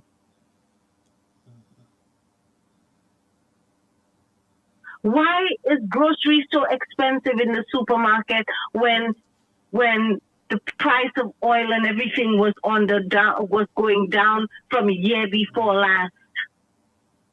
Why? Solutions can you afford? I heard the Prime Minister calling on people to pay tax, the business people to pay taxes. Oh, I heard something about Pay your taxes. taxes. What's up with that? Oh, the what? Pay your taxes, pay your taxes. Oh, they're trying to get revenue. If they don't have money, you expect them to pay taxes? But Cleo, based on what the government have been reporting, that business are doing better than they've ever been doing, they should have no problems in paying those taxes. Paying the taxes. Is it a collecting Thank problem? you very much. Or there is no money? There's no money. People don't have money. Who's shopping, Brother Garfield? Who has disposable income to go shopping in stores? Cleo, I was in St. Lucia and all the stores were packed with people. Everywhere you go, people shopping all over. Was it just election time or that's something that happens all the time there? You were in St. Lucia it was Christmas time, wasn't it? Oh, no, not Christmas. That was there before Christmas. It was Christmas time. I think they had given some people $500 bonus or whatever. Mm-hmm. So it would have reflected. It would look like people are shopping. Yeah, because I saw a lot of people going shopping. Places and not buying stuff, you know. I saw people shopping and going around getting stuff. And I was like, okay. There's courts on the high road. There were many people at courts. Some of them were just sitting down there relaxing, not buying anything, window shopping. Oh, okay. Well, this platform is the News Report, so I'm listening to you, my friend. We will close at 10. Sure. Is that 10 o'clock your time? Yeah. Sorry? We'll close at 10 o'clock your time, but I give you all the time you need. Yes, so I want solutions to ask themselves, did we make the right decision? I want solutions to ask themselves if they're better off today than they were 5 years ago. Somebody said election money was being spent. There was a lot of money in a lot of money being circulated, apparently, from what I understand and from videos that I've seen. Are you all still getting that money, people? Oh, no. They might not even be hearing from their representative soon. Okay. Are you all still getting that money, St. Lucians? Are you all Are you well greased, like you all say? Have the politicians been greasing your pockets like they did before the election? I leave that question with you all. Is your healthcare better? Are your roads any better? Can you afford to buy food for your children?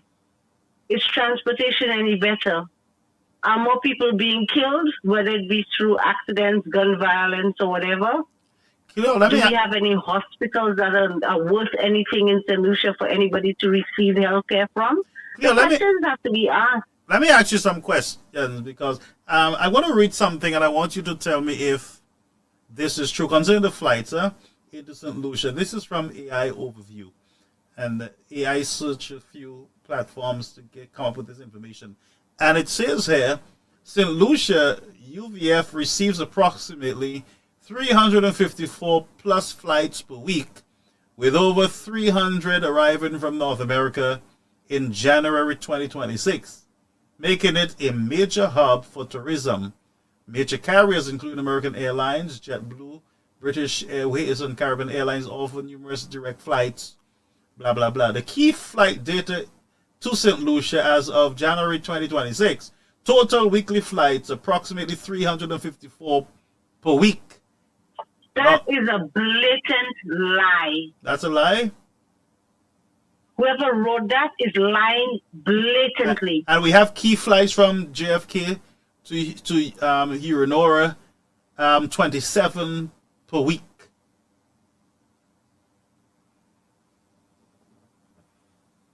27 flights from JFK. And that person is saying we have 300. We have one flight from England on a weekend, a Saturday and a Sunday, and I think a Thursday. It's reporting at least 354. A Saturday or a Sunday. A Thursday. I would have to dig a little deeper, maybe get from the tourism. You need to look it up. You need to look it up. Whoever wrote this, if the person just wrote this in a message. No, I told you this is Please, AI. This is AI. AI. Oh, AI. Not anymore AI. Sorry, but you have it wrong. I don't know, because they get it from wrong. Let me see. They got it from We need some facts. We need to deal with some facts. They got it from Skyscanner, Flight Connections, Travelocity, Google. I learned that there was a tourist off a cruise ship that was just begging for his life somewhere near the Sanssouci Bridge. A tourist who was begging for his life and his passport. He was hospitalized. Did you hear that did you hear it on the news? No, it wasn't on the news. I don't really follow St. Lucia news like that anymore, you know. No, but it was not on our news at all. Oh, it was not? Where are the reporters? Why are these things being kept hush-hush? Because it will give us we look bad in the eyes of the world. It's happening in our country. Shouldn't there be police officers on the road from where the cruise ship berths all the way to Castries? Shouldn't there be? Because these people are walking, the tourists are walking on the road. Shouldn't there be a patrol? On foot patrol?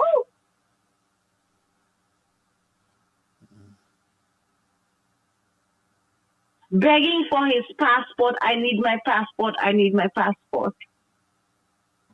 My God. We're not hearing that at all, are we? Well, I don't think that reflects 100% of the government. That would be, you know, I mean, Brother Garfield, who is responsible for tourism? Who's responsible for the safety of the tourists on the island? Well, the government can't stop a nasty guy from going and attack a tourist, of course. Not all the time, you know. Not all the time, but if we have police patrol, it will deter these guys from these criminal acts. But the truth is, you agree or you disagree? But I agree. But you would agree with me that some of our tourists they go into some areas too by themselves, which I don't think it is wise. And I mean, you know, the solutions would say, well, the police can't be everywhere, and that is true. That is true. So I'm sorry about that incident, but I don't know on this one whether I can blame the tourism bridge happens to minister. be the bridge. The Sanssouci Bridge happens to be the bridge that you walk over from Point Seraphin to Castries, you know. Sanssouci, oh, that bridge by the waterfront there. Uh-huh. Yes, sir. Well, that's a very busy area too. And this is not the first time, you know, that I'm hearing of tourists being attacked. We saw right by the market where some guys were trying to attack tourists there, those desperate fellas in that area. And that's why we need to clean up Castries. I'm not going to tell the government how to do their work because I'm not the government. I'm not going to tell St. Lucians how to feel about what's going on in the country. If their hearts are waxing cold, then so be it. Somebody But just it's wrote, right Cleo. there for us to see. Somebody just wrote, right? Joanne just wrote, didn't they hear PJP say he and his ministers have visa? They knew well what was coming. So if Prime Minister say, well, we have our visas, so it's up to you all to get your own as far as I'm concerned. But Prime Minister is saying that we have ours. Didn't St. Lucians hear when Pierre said, you have to put yourself first? We have to put ourselves first, like as in the ministers in the last Well, you said that? 4 years that they spent there. Didn't they hear when Pierre made the comment? I don't know. At the press briefing, did they hear it? So good, y'all have voted for no visa. Y'all have voted for visa restrictions. Y'all have voted to not be able to leave this country, this island, to go to Europe, not to the UK, not to the US, not to Canada. Y'all have voted for hardship, for bad roads, for expensive food and utilities. Y'all have voted for the mayhem in St. Lucia by way of gun violence to continue. Y'all have voted for no health care. Seriously, no health care in this country at what is supposed to be normal hospitals that people can go to. Y'all have voted for not having health centers in your communities. Y'all have voted for a failed state. So let's hear y'all's voices, St. Lucians, on the things that you're displeased with that the government is not attending to, and do not call for UWP to come and speak. Y'all were the ones who voted for them, not UWP. Silence of the UWP is golden. Right now it is. Allow the government to do what they Speak were out, elected to do. solutions against the ills that you're feeling underneath the Philip J. Pierre and the SLP administration. Speak out.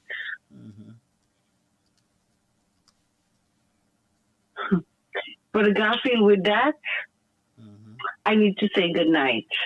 And I really appreciate your interaction. I think we need to do this more often, me and you. Will do. I will be Will the do. representative for. On the... I will be the representative for Philip Juppé, and you will be the UWP spokesperson. How about that? No problem. We can have a good debate. I know. People always say, well, the devil's advocate. I know devil's advocate, I'm telling you. Have a good night, everybody. Thank you so much. Blessings to you. That was a very good Welcome. call. Yeah, this was a good call, friends, from Cleo. I really enjoy that moment. While she was speaking, you know, I was doing some research on some things there at the same time. So, folks, let's continue to press on. I'm going to read some of your comments because I see a lot of comments there on the platform. Joan says, just to see a video of an accident in Union across the zone gap Okay, so they're reporting another accident on the roads. It seems to be getting really bad quickly on our roads. And I believe the government need to move with haste to amend laws, make laws to fix this road issue. I believe we need to get some of these crazy drivers off the road. We need to have more stop and search. We need to have the breathalyzer in place on police patrol vehicles. And we might have to amend the laws to accommodate the breathalyzer to be admissible in the court of law. So I believe there are some adjustments that we might have to make. So the government cannot just ask the police to take action, but the government need to ensure that they equip the police with the laws so that they can make our streets safer. While we are saying that, we need to have proper markings on our road speed limits in order for police to do their jobs. A police cannot charge me with speeding and he has no evidence but I saw him speeding. You understand what I'm saying? So there must be a sign posted so the police can document that. And there also must be the, you call those speed things, not speed traps, but the, look, I forget it, where you measure the speed from your vehicle or from the scanner. But we need to equip our police and not just point fingers at police too. You understand what I'm saying? The laws need to be updated. We have a lot of old laws on the books that were there when we only had donkeys on our roads, when you only had a cart. You know those little cab with thing with two wheels and you're pushing it and stuff like that? Our laws need to be updated. We need to bring it into the century that we're in so that we can make safe our roads. But government has a responsibility. The Minister of Transportation and Works on the Road, whatever it is, has a responsibility to ensure that our roads are safe. They got to ensure that our roads are safe. When I say ensure, that there are sidewalks, that there are back walls, retaining walls, there are, there is not a lot of space on the highways in St. Lucia and the main roads in St. Lucia where a man is speeding and you see him and you can just jump on the side of the side of the road. I forget what you call it, folks.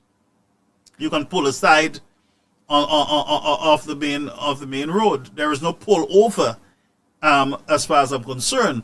Some roads are, if you want to get away from that driver, you either go over the bank in the river, or you go into some canal or some ditch or somebody's house. And we need to look at how best we can improve on the road infrastructure. We have millions of dollars. We have been taking loans forever to build roads and repair roads. And the only people who win are the contractors and the cabals. But when you look at the infrastructure itself, there is no way sometimes that a driver can get away from death or from an accident, a serious accident. There is no pullover. You can build certain pullovers in certain areas in case of an emergency, a flat tire, run out of gas. The person can just pull over on the side without interrupting traffic or endangering themselves. You do not have all that option in some areas there in the country. I do not know if it's because it's cheaper just to put the Baba Green down without side slopes and gutters and sidewalks. I don't know if it's cheaper to do it like that. But we got to go beyond cheaper and look at what is safer and best for the citizens of the country at this time. We are losing too many of our innocent people, friends. When you tell me a child getting knocked down on our roads, I remember back in the Bexo Gap, people used to be dying there like sand. You know, what I saw is that they put in speed bumps and everything else. But where's the sidewalks? Where are the barriers to protect those homes that are below the road on the side? Our roads are really not safe as we think, you know. If a risk management person should go to inspect our roads, an individual who don't know the country, have no ties with anyone, if you just send them into that country to inspect, do some risk management, and to go around the country looking at our roads, infrastructure, I'm telling you, we will fail. Our roads are just not built safe. We are just taking loans and putting down Barbara Green. To make our roads safe again, we need proper lighting. You need pullovers. You need bus shelters. You need drainage. You need footpath. You need pedestrian crossing. Some areas you will need traffic lights. Or you will need a school guard or a traffic guard to allow people to cross ever so often. But we must do what it is necessary to protect our people. And maybe this is a wake-up call for us. Our roads, our streets are dangerous. You have people parking their old vehicles that cannot move anymore on the side, taking up space. A whole set of old vehicles, derelict vehicles. Homes that should be removed from the sidewalks, from the side of the road, and be, go somewhere else. A whole lot of old pieces of garbage on the side of the roads. Our roads are not safe. In some areas, if you try to get away, I'm telling you, you're walking and you try to get away from the traffic, you drop in a canal, a deep canal. Think about our elderlies having to go through this. Children, pregnant mothers, bushes on the side of the road that has not been cut, trees hanging. Our roads are not safe and properly maintained as far as I'm concerned. So a lot of people have blames to take in this. Police, government, and you, the citizens of the country.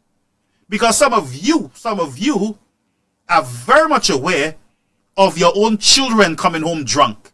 Your own wives, your own girlfriends and boyfriends coming home drunk, driving, coming home drunk. And you bar owners should be penalized because you keep selling those fellas the alcohol and you see that they're burnt out and you are seeing them going into a vehicle to drive and you said nothing because you got your money already. This alcohol thing is killing innocent people too. But the whole of the city wares, of course, we need the money. You have them to drink their life out. And you know when they're burnt out, they start talking a whole sort of foolishness. Sometimes you hear them on Facebook. You see them in your bars. That what they're saying got to be a drunk person out of their mind. And I understand addiction. That some people are struggling, and a lot of you people in the Caribbean are struggling with this addiction problem. It is true. A lot of Caribbean people. We will need to help deal. I'm saying to help deal with this road problem, the accidents, the danger on our roads. We have to deal with the addiction problem. I'm looking into the camera to say that we got to look not only at putting more police on our roads and governments building safer roads, we also got to look at the addiction problem in our country. A lot of people die drunk. A lot of people kill people drunk on our roads. They de-life them. And all of, alcohol, everybody got to live their life. You can't tell people how to live their life. And you have a lot of foolishness like that on social media. from drunkards sometimes. But alcohol is deadly. I had a friend years ago. We used to work at Brains. And one day we had a function, or we went to a football over the Sunday, so they said they're coming to Dennery to meet me. So the guy came, picked me up with two others. And this guy came drunk, Reverend. I didn't even realize until we were heading up the Bad Lil or whatever it is. You know, from the bread area, we're going up, where the girls sell the bread there, we're going up. And I realized the guy is swaying all over the place, drunk. Reverend, that was so scary. The guy was addicted. And you know what happened? That guy right off that vehicle up in the hill there, you know. It was a minivan. That guy right off that vehicle, Reverend. He wrote it off. I was on board at the time. Mash up that vehicle. So we have a drunken society, and it's reflected all sometimes in the things that we hear from our politicians too. Some of them too are drunkards. It's true. So you cannot just approach the idea of having safer roads by complaining about the government and the police. We got to talk to our citizens too. Children, parents need to talk to their children. Girlfriends and boyfriends need to talk to each other. Husbands and wives need to talk to each other. Employees need to put more guidelines and policies in place for their drivers. Because if you have a driver as a business and they're supposed to be driving on Monday morning and they're at a bar on Sunday night drinking, and they get to the job at 8 o'clock and clock it and take that key of your vehicle while they have the hangover, then you are part of the problem too as a company. There should be random breathalyzers on the job.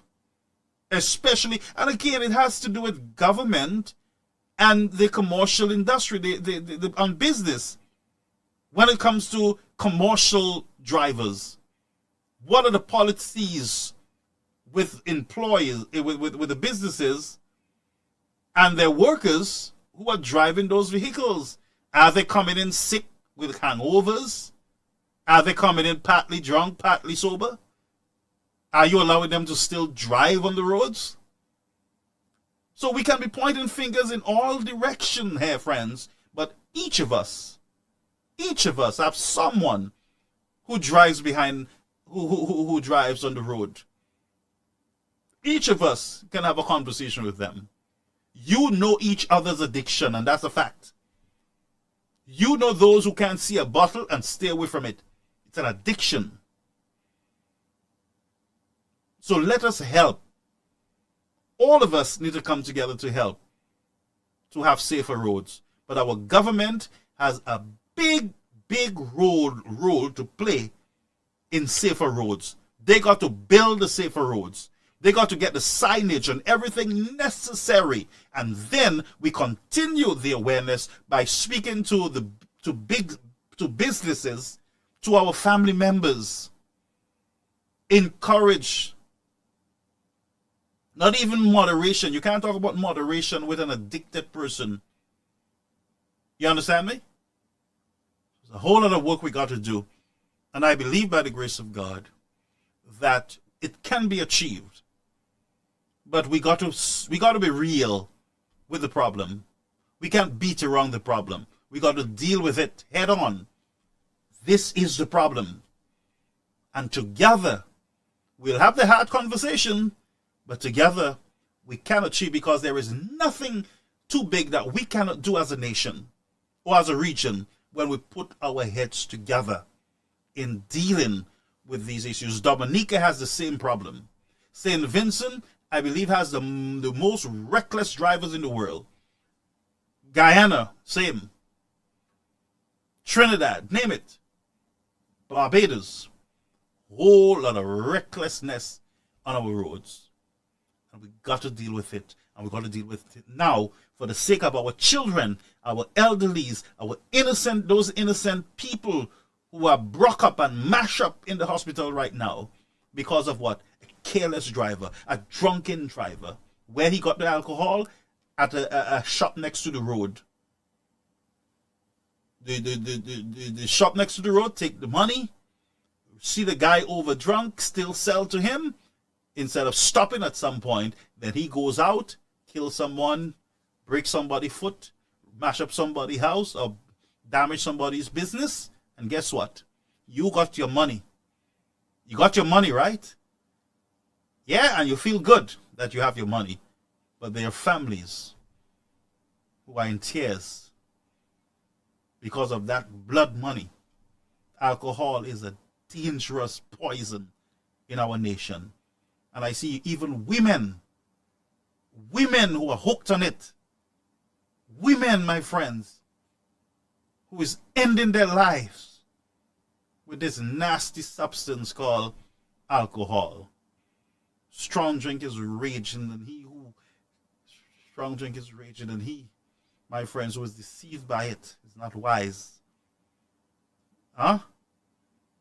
So, folks, I want you to have a beautiful night. But let us come together.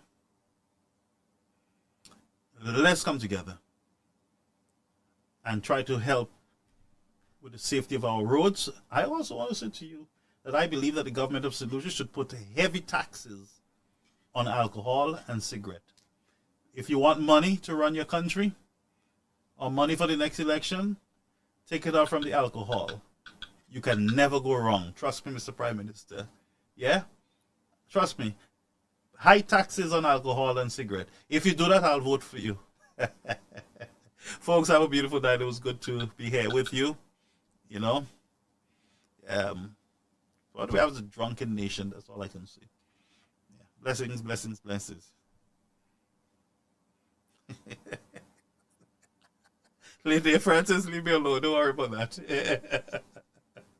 Don't worry about that. Where's his... Caribbean America. No, that's not what I want. This one is for me. And usher him out. Take his microphone and usher him out. Lady Francis, that's Take for his me. microphone and usher him out. Take his microphone. Just a Mon minute. pas ça pour manger bêtise ça. Just a minute. Take his microphone. Usher him out. Depuis, mon pas ça. Take his microphone and usher him out. No. This guy, Take his microphone. Usher him out. I know this Usher him shot out. fella. Usher- The sky is falling. I heard this shot fella. The sky is falling. I heard this shot fella. The sky is falling. Folks, have a beautiful night. That was just for fun, all right? Elita, y'all leave me alone, though.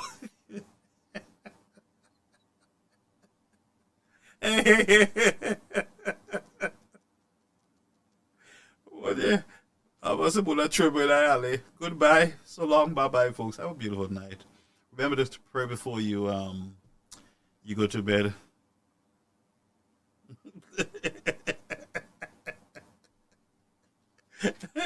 Blessings.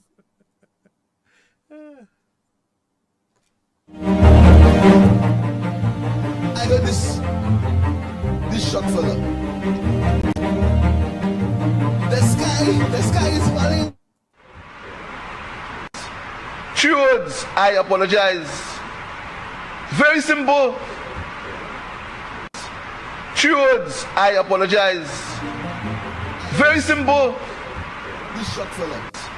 Truths, I apologize. The sky very simple. Truths, I apologize. This shot fella. Very simple. The sky truths, I apologize. Very simple. Truths, I apologize.